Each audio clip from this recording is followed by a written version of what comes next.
नमस्कार, आप देख रहे हैं इंडिया हेड और मैं हूं आपके साथ राघवेंद्र। उत्तर प्रदेश की सियासत में इन दिनों अलग ही तस्वीर देखने को मिल रही है। वहीं उत्तर प्रदेश विधानसभा में सत्र के दूसरे दिन रोचक नजारे देखने को मिले। सत्ता पक्ष और विपक्ष ने एक दूसरे पर कटाक्ष किया। वहीं शुरुआत सीएम योगी ने की। उन्होंने नेता प्रतिपक्ष माता प्रसाद पांडे से कहा, आपने चच्चा को गच्चा दे दिया है। ये शब्द थे योगी आदित्यनाथ के सदन में। हालांकि आपको बता दें, उन्होंने कहा कि चाचा हमेशा ऐसा ही मात खाता है, ये भयभीत भी रहता है। शिवपाल और अखिलेश पर सीएम के इस तंज से पूरा सदन ठहाके से गूंज उठा। वहीं सीएम के गच्चा के बयान पर शिवपाल कहां खामोश रहने वाले थे, वो भी कुर्सी से खड़े हो गए और कहा कि हमें गच्चा नहीं मिलता है, माता प्रसाद पांडे जी बहुत सीनियर हैं। वहीं शिवपाल ने कहा कि 3 साल हम आपके संपर्क में रहे, गच्चा तो आपने भी दिया है। अब देख लीजिएगा 2027 में सपा फिर से आएगी। शिवपाल ने फिर सरकार में हो रही खींचतान को लेकर योगी पर पलटवार भी किया और कहा कि आपके डिप्टी चीफ मिनिस्टर वो आपके फिर गच्चा देंगे। शिवपाल के इस बयान पर योगी भी मुस्कुरा दिए। हालांकि मुख्यमंत्री योगी ने अखिलेश यादव पर तंज कसते हुए कहा था कि उन्होंने अपने चाचा शिवपाल को गच्चा दे दिया है। इस पर अखिलेश यादव ने पलटवार करते हुए कहा कि मैंने धोखा नहीं दिया, बल्कि योगी आदित्यनाथ ने दिल्ली को धोखा दिया है। अब सवाल यह है कि उत्तर प्रदेश को कौन कितना गच्चा दे रहा है। इस पूरे विषय पर आज हम चर्चा करेंगे और इस चर्चा करेंगे, लेकिन उससे पहले हम आपको सुनवाते हैं कि आखिर सदन में वो हलचल किस तरह से पैदा हुआ और उसके बाद किस तरह से आरोप प्रत्यारोप, गच्चा वाला जो बयान है वो सामने कैसे आया। सुनिए। नेता प्रतिपक्ष, मैं आपका सम्मान करता हूं और आप दो बार इस सामान्य सदन के अध्यक्ष के रूप में अपनी सेवाएं दिए हैं और आपने पहला प्रश्न किया है आज यहां पर। पहले तो आपके चयन के लिए मैं आपको बधाई देता हूं। ठीक है, अलग विषय है कि आपने चचा को गच्चा दे ही दिया। चचा बेचारा हमेशा ही ऐसे ही मार खाता है, उनकी नियति ही ऐसी है, क्योंकि भतीजा हमेशा भयभीत रहता है। देखिए, हमें गच्चा नहीं मिला है। 3 वर्ष में आपके संपर्क में रहे तो गच्चा तो आपने भी दिया।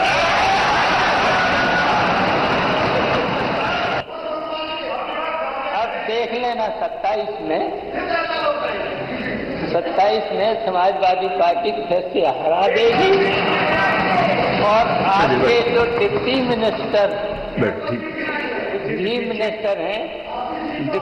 चीफ मिनिस्टर हैं, वो आपको फिर गच्चा देंगे।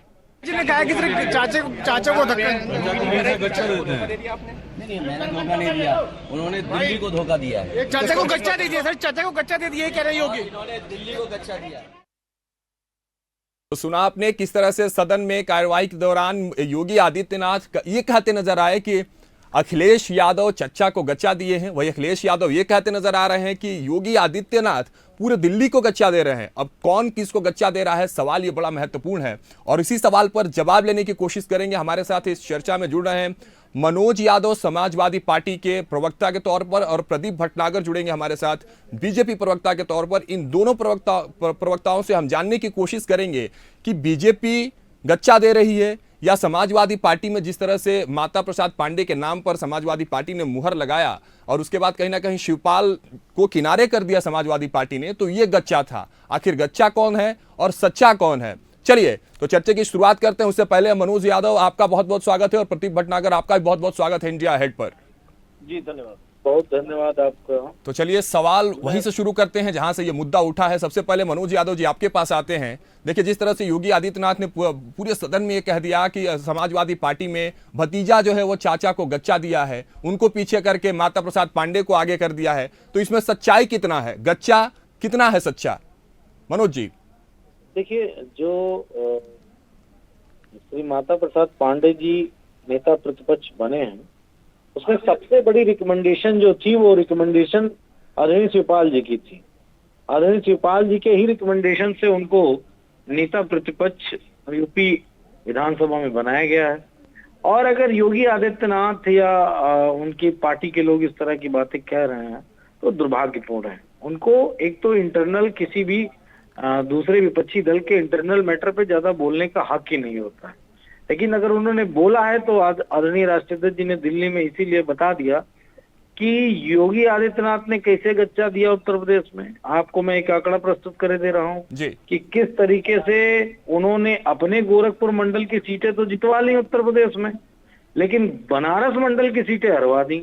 उत्तर प्रदेश के और भी जो जितने मंडल हैं उनमें सीटें हरवा दी, मंडल में हरवा दिया, लेकिन अपना गोरखपुर मंडल वो जीत लिए। तो इससे पता चलता है ना कि किसने गच्चा दिया मोदी जी को, अमित शाह जी को। ये बात स्पष्ट हो जाती है और ये बात इनको समझनी चाहिए। अगर चर्चाएं आम करेंगे, विधानसभा में करेंगे, तो आपको भी जवाब इसी तरह मिलेगा।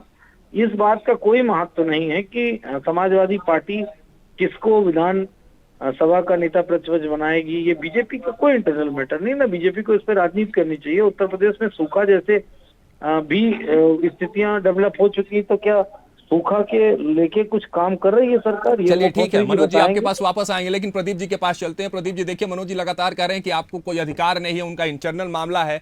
क्या दिक्कत हो रही है आपको? माता प्रसाद पांडे बन गए वहां नेता प्रतिपक्ष, तो क्यों आप इस पे राजनीति कर रहे हैं? नहीं, पहले मैं सादर प्रणाम करूंगा। देखिए, सबसे बड़ी चीज क्या है, हम तो कहते आ रहे हैं जो पीडीए की बात करते हैं वो पीडीए को नाम पे धोखा दे रहे हैं। जिस प्रकार लोकसभा में पीडीए के नाम पे धोखा दिया उस जनता को जो आस और उम्मीद लगा के बैठी थी, उसी प्रकार देखिए, हम तो कह साहब पहले भी हम तो 3 दिन से कह रहे बैठ के कि ये पीडीए के नाम पे केवल एक ड्रामा और ढकोसला था, और वो सामने आ गया है कि पिछड़ा दलित शोषित कुछ नहीं होता, सब कुछ होता है बल और धन होता है। और माननीय योगी आदित्यनाथ जी जो बोला तो दिख गया, माननीय मुख्यमंत्री जी ने कहा और स्पष्ट, और लोग पूरी विधानसभा में बोला, कोई ये नहीं कोई प्रेस कॉन्फ्रेंस में बोला हो। और आज सबसे बड़ी तो उपलब्धि ये रही कि सत्ता हो या सत्ता के विपक्ष में जो बैठे वो लोग हो, आज सब योगी जी के चरण स्पर्श कर रहे थे, पैर छू रहे थे, आशीर्वाद ले रहे थे। तो ये दिखाई देती है एक सरलता कि आप मन मुटाव तो रखिए मगर भेदभाव मत रखिए, एक साथ बैठ के जनता के प्रति काम कीजिए।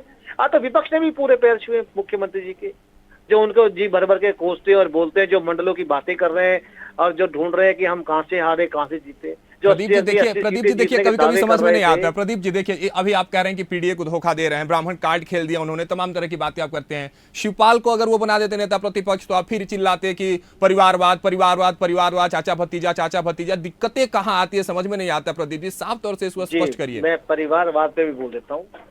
सबसे बड़ा अगर परिवारवाद की बात करते हैं तो मेरे पास वो फोटो नहीं है ना, मैं अगर आप दिखता होता तो मैं आपको दिखाता कि एक परिवार के 5 लोग कैसे 5 से 6 लोग कैसे लोकसभा पहुंच गए हैं। तो दिखता है ना कि राज्यसभा में क्या ईमानदारी और कार्यकर्ताओं के साथ क्या बेईमानापन दिखाया। एक जो उत्तर प्रदेश की विशेष पार्टी और बहुत लंबे टाइम तक कार्यकाल में रही, तो कार्यकर्ता कहीं तो दिखता है ना कि मैं थका हुआ महसूस हो रहा है, मगर क्या है वो जुड़ा हुआ है, कोई कार्यकर्ता की आस्था होती है। तो उन चीजें दिख रही है सामने साथ कि किसको धोखा दे रहा है और किसको फायदा दे रहा है। चलिए मनोज यादव जी आपके पास आते हैं। आज मुख्यमंत्री जी ने एक विशेष बात और बोली जी कि अब तक जितने भी महिलाओं के साथ अभद्रता और बलात्कार में मामले आए हैं उसमें या तो लिप्त पाए गए समाजवादी पार्टी के कार्यकर्ता लोग या फिर उसमें दिखाई दिए खड़े हुए। आज ये भी विशेष बात बोली। चलिए ठीक है ना, मनोज जी से जवाब ले लेते हैं इसका। प्रदीप जी मनोज जी से जवाब लेते हैं। मनोज जी देखिए, कह रहे हैं प्रदीप जी की पीडीए नाम ही जो उसका है उसको धोखा दे रहे हैं, पीडीए को धोखा दे रही है समाजवादी पार्टी। ब्राह्मण को इस तरह से नेता प्रतिपक्ष बनाने के बाद पीडीए के साथ कहीं ना कहीं खिलवाड़ हुआ है। मनोज जी प्रतिक्रिया आपकी।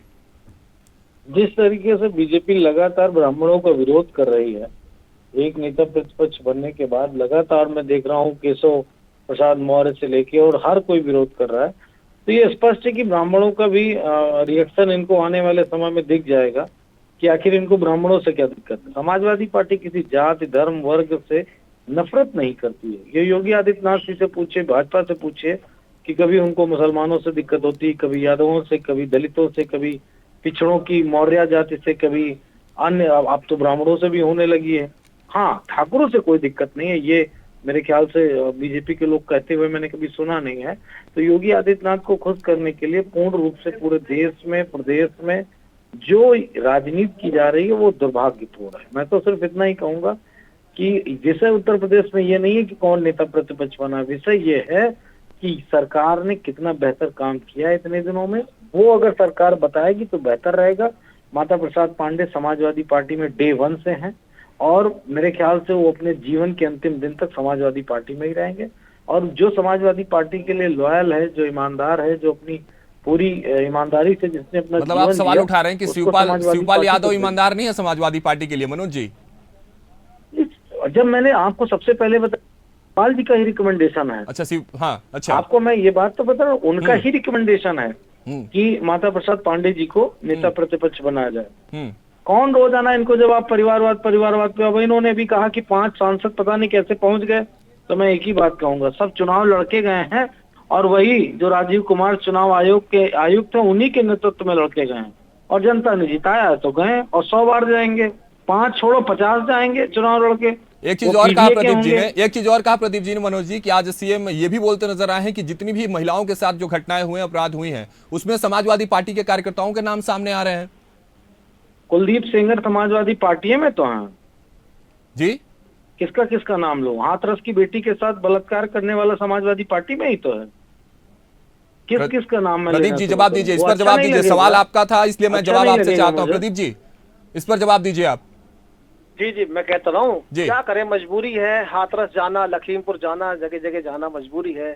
समस्या तो सबसे बड़ी है कि दलित की बेटी के साथ हो तो किसी की आवाज नहीं आती है और किसी स्वर्णकाश की बेटी का तो आवाज नहीं आती है, तो केवल लखीमपुर और हाथरस दिखाई देता है और चीज नजर नहीं आती। लेकिन उसको नजरअंदाज भी तो नहीं कर सकते प्रदीप जी, लखीमपुर को और हाथरस को नजरअंदाज भी तो नहीं किया जा सकता है प्रदीप जी। मुख्यमंत्री विधानसभा में खड़े होकर अगर ये वक्तव्य दे रहे हैं, उन वक्तव्यों में कहीं तो दम होगा। खुद एक जिम्मेदार पद पे बैठे मुख्यमंत्री इस बात को कह रहे हैं, मेरी तो छोड़िए आप, जवाब तो मनोज जी कुछ कह रहे हैं, मनोज जी कुछ कह रहे हैं, उनको एलिगेशन लगाया है, इस पे क्या जवाब होगा? मैं स्पष्ट रूप से कह रहा हूँ कि अगर समाजवादी पार्टी का कोई विधायक, कोई सांसद इस तरह के मामले में पकड़ा गया हो तो बताओ, और आपके पूरे देश का आंकड़ा उठा के देख लोगे तो रेपिस्ट बीजेपी है पूरी तरीके से। रेपिस्ट देखिए, इस तरह से पूरे पार्टी पर सवाल, देश के हर राज्यों में व्यक्तिगत टिप्पणी देखिए मनोज जी, थोड़ा इससे बचने की कोशिश करें हम लोग। पूरे पार्टी को इस तरह से आप रेपिस्ट कह रहे हैं, नहीं तो इस तरह की बात कहेंगे तो बताना पड़ेगा ना। योगी आदित्यनाथ को ठेका थोड़ी नहीं मिला है कि वो कह देंगे सब समाजवादी पार्टी के लोग हैं। प्रदीप जी देखिए जवाब दीजिए, आपकी तरफ से वो प्रतिक्रिया उस तरह की आई नहीं। समस्या तो यही है कि मुख्यमंत्री अगर विधानसभा में कोई बात रखी जाती है तो रिकॉर्डिंग होती है, ठेका नहीं होता है इसमें। अरे उन्होंने तो कहा था 56 यादव एसडीएम हो गए विधानसभा में, करल के अंदर के चेयरमैन ने पूरा वेंकट हॉल बना रखा है। खैर मनोज जी, आप उसी पार्टी का प्रतिनिधित्व कर रहे हैं जहां से एक बयान सामने आया था कि लड़के हैं, गलतियां हो जाती हैं। मनोज जी इस बात से भी नकारा नहीं जा सकता। मनोज जी एक मिनट सुन लीजिए, मेरी बात सुन लीजिए। जी। योगी आदित्यनाथ ने सदन के पटल में कहा था कि 46 में 56 एसडीएम यादव हो गए समाजवादी पार्टी के। हमने उनसे रिजल्ट मांगा कि हमको 46 छोड़ो 86 में 56 यादव वाला रिजल्ट दे दो, आज तक दे पाए? योगी आदित्यनाथ सदन में झूठ बोलते हैं और जो पटल पे ये अलाउ नहीं है किसी व्यक्ति का कि उसमें झूठ बोले। हम मांग कर रहे हैं, इस बार भी मांग कर रहे हैं, 2 तारीख तक सदन है, 86 में 56 यादवों का नाम दिखाएं जिस हमको बदनाम किया गया था, तब तो रिजल्ट उन्हीं के हाथ में है ना। और मैं एक और मांग करता हूं, अगर 86 में 56 यादव एसडीएम हुए तो 56 को सस्पेंड कर दो, तत्काल उनको बर्खास्त कर दो, क्योंकि एक जाति के इतने लोग अगर सिलेक्ट हो गए तो भ्रष्टाचार हुआ होगा। लेकिन मनोज जी, मनोज जी यादवों का जन्मोद्धार जो है वो भी तो कहीं ना कहीं समाजवादी पार्टी में ही होते नजर आया था। मैं जो आरोप हम पे लग रहा है कि सदन में योगी जी बोल रहे हैं, तो सदन में वो कितना सत्य बोलते हैं? वो कहीं सत्य नहीं बोलते हैं, ना सदन में, ना सड़क पे और ना मठ में भी झूठे बोलते हैं। इसलिए इस तरह की बातें ना कही जाए तो बेहतर है। हम तो इतना कहते हैं बीजेपी अपने कृत्यों को सही करे, जनता का काम करे। अच्छा, योगी जी सत्य नहीं बोलते हैं तो इस पर आप क्या कहेंगे? तो सबको दिखते हैं, ये सारी जो तस्वीरें वो सबके सामने साफ नजर आती है मनोज जी, इससे पीछे नहीं हटा जा सकता है। मेरा कोई बयान अगर गलत हो तो मुझ पे कार्रवाई करा सकते हैं। आपके चैनल को मैं अनुमति देता हूँ, मेरे खिलाफ एफआईआर करा दो। मनोज यादव जी ने ये झूठ बात बोली, असत्य के भंडार हैं योगी आदित्यनाथ के। हम तो सवाल आप पर कहाँ खड़े कर रहे हैं, हम तो आपकी पूरी पार्टी को कह रहे हैं कि आप ही की वो पार्टी है मनोज यादव जी, जहां से यादवों का जन्मोद्धार जो है, जिसकी तस्वीरें जो है पूरे प्रदेश को दिखती है, पूरे देश को दिखता है। मनोज जी नहीं, यादव कोई समाजवादी पार्टी में के लिए थोड़े सीमित है। जहाँ हरियाणा चले जाइए, मध्य प्रदेश में बीजेपी को यादव वोट देता है, तो अब क्या करेंगे? यही सवाल है। देखिए भारतीय जनता पार्टी इसीलिए सवाल उठा रही है कि इस बार नेता प्रतिपक्ष माता प्रसाद पांडे के नाम पर आप जब मुहर लगाते हैं, ब्राह्मण कार्ड जब आप खेलते हैं, तो क्या आपको पहले डर था क्या कि और तमाम चुनाव में ब्राह्मणों का आपको सपोर्ट नहीं मिल रहा है? आने वाले आगामी चुनावों को लेकर आप कहीं ना कहीं ब्राह्मण कार्ड खेलते नजर आए हैं? कोई कार्ड हम नहीं खेल रहे हैं, ब्राह्मण कार्ड क्या खेलेंगे? हमारी पार्टी के वरिष्ठतम नेता हैं, इसीलिए हमने उनको बनाया। और ये हर पार्टी को अपना निजी उनका ये अधिकार है, और किसी के अधिकार पे सवाल उठाना गलत बात है। हम ये तो नहीं कहते हैं कि योगी आदित्यनाथ को क्यों दोबारा सीएम बना दिया। अरे 10 बार बनाओ, हमें क्या फर्क पड़ता है। मोदी जी को 100 बार बनाओ, जब तक जिंदा रहे तब तक प्रधानमंत्री बनाए रखो, हमारा विषय थोड़ी नहीं। हमारा विषय है कि प्रधानमंत्री जी देश के लिए काम करें, योगी जी प्रदेश के लिए काम करें, यही हमारा विषय। और ये कहना कि उनको बनाया क्या, और सारा तुम्हारा डेवलपमेंट डबल इंजन की सरकार का खत्म हो गया, जो समाजवादी पार्टी के नेताओं पे छिटाकसी करते हैं। प्रदीप जी, शिवपाल, अच्छा ठीक है, प्रदीप जी से एक सवाल लेते हैं। देखिए प्रदीप जी, सदन में शिवपाल भी बोलते नजर आए, उन्होंने कहा कि 3 साल तो हम आपके साथ भी थे, आपने हमको क्या दिया, कहीं ना कहीं गच्चा आपने भी तो हमको दिया, तो अब जब अपने लोग ही दे रहे हैं तो फिर उनको कोई दिक्कत नहीं है। ये हालांकि कह रहे हैं कि इनके रिकमेंडेशन से ही उनको कहीं ना कहीं माता प्रसाद के नाम पर मुहर लगाया गया है। शिवपाल आपके साथ 3 साल थे, आपने भी उनको गच्चा देने का काम किया, इस पर आखिरी प्रतिक्रिया प्रदीप जी आपसे लेना चाहते हैं। शिवपाल जी उस घर में रहते थे जब एमएलए थे, जिस घर को उत्तर प्रदेश के 2 मुख्यमंत्रियों ने विधानसभा में पास करा के अपना निजी घर बना लिया था, जिसको सरकार ने खाली करने का काम करवाया, पहली चीज। अब आई दूसरी चीज की बात चल रही थी झूठ की। जो झूठ बोल के लोकसभा में इतने सारी सीटें ले आए हो, जो देश को, पूरे प्रदेश को झूठ बोल के यहाँ आ गए हो, आज वो दुनिया को झूठ बता रहे कि यहाँ झूठा कौन है, पहली चीज। अब इस प्रकार अगर प्रदेश के अगर विकास की बात करें, क्या पता नहीं कि 5 बजे के बाद निकलना मना था करते देहात के अंदर, खास तौर पता नहीं कि लाइट नहीं होती थी रात को भी 12 बजे। 3 साल कैसे रख लिया उनको, कौन सी बुनियाद पे आधार? बड़ी चीज तो यही है कि झूठ को, सबका झूठ ही नजर आता है कि प्रदेश में हुआ क्या है। चलिए ठीक है, मनोज जी आपका भी बहुत बहुत धन्यवाद हमारे साथ जुड़ने के लिए, और प्रदीप भटनागर जी आपका भी बहुत बहुत धन्यवाद। तो देखिए, जिस तरह से लगातार हमने चर्चा किया सदन में, जिस तरह से योगी आदित्यनाथ बोलते आए, गच्चा जो उन्होंने शब्द प्रयोग किया, तो उस गच्चा पर कितना कौन सच्चा निकला, इस पर हमने अभी चर्चा की। हालांकि दोनों तरफ की पार्टियां जो हैं वो एक दूसरे पर आरोप प्रत्यारोप लगातार लगा रही हैं कि इन्होंने इनको गच्चा दिया, इन्होंने इनको गच्चा दिया। शिवपाल ये कहते नजर आए कि 3 साल आपके साथ थे, आपने हमको गच्चा दिया। समाजवादी पार्टी के नेता जो हैं अखिलेश यादव ये कहते नजर आए कि योगी आदित्यनाथ दिल्ली को गच्चा दे रहे हैं, नरेंद्र मोदी को गच्चा दे रहे हैं। तो ये जो गच्चा का जो माहौल बना सदन के बाद, बाहर भी देखने को मिला। हालांकि ये देखना होगा कि अब ये आरोप प्रत्यारोप का जो दौर है, इस गच्चा के आरोप में कौन कितना सच्चा होता है।